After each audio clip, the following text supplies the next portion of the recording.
And we only have time for one more, and then we'll have to conclude. One more story that shows that there were only a few Christians left is the story that is mentioned in Sahih al-Bukhari, and that is the story of the Emperor Heraclius.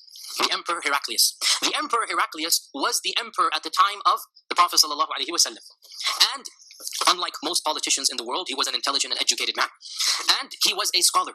And he was trained in Christianity.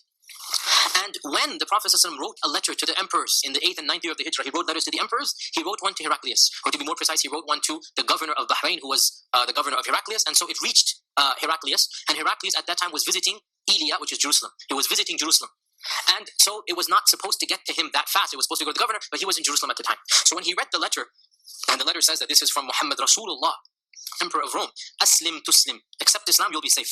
Aslim yu'tik Allahu ajraka marratain. Accept Islam, Allah will give you a double reward. And if you reject Islam, then you shall bear the penalty of your whole people because you are their leader. So it was a give and take, i.e. carrot and stick, incentive and threat in the letter that you have to accept Islam. And what is Islam? So the Prophet Heraclius said, there's a long story in Sahih Bukhari, again, inshallah, maybe one day we'll talk about it in more detail. Heraclius quizzed his viziers, are there any Arabs in town? They said, yes, it just so happens that the caravan from Mecca, the caravan from Mecca is in Jerusalem now.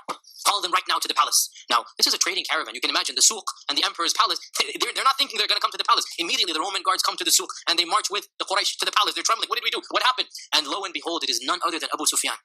So Abu Sufyan gets to meet the emperor of Rome.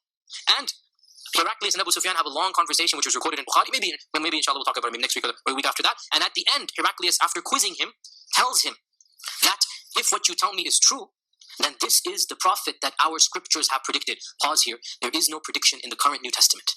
So there must have been scriptures that are hidden from the public. And there's theories in the Vatican and the Gospel of Barnabas. Allah knows all of this stuff, But clearly, Heraclius has access to scriptures that the rest of the Christians don't have. And of course, this makes complete sense because he's the emperor of Rome. And to this day, by the way, the Vatican Library has books that are unpublished and secret and whatnot. And so Heraclius says, this is the prophet that has been predicted. And I knew he was coming, but it never occurred that he would be from your race. I thought he would come from the Jews. It never occurred that he would be from your race. I didn't think he'd come from the Arabs.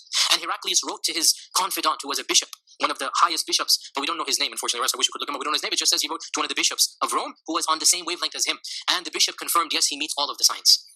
Yet Heraclius did not accept Islam because he realized if he accepted Islam, then he'd have to give up being the emperor. And when you're the most powerful man on earth, then it's too tempting. And Heraclius refused to accept Islam because he could not give up being the emperor of Rome in order to submit himself to Allah subhanahu wa ta'ala, and therefore he died upon his faith.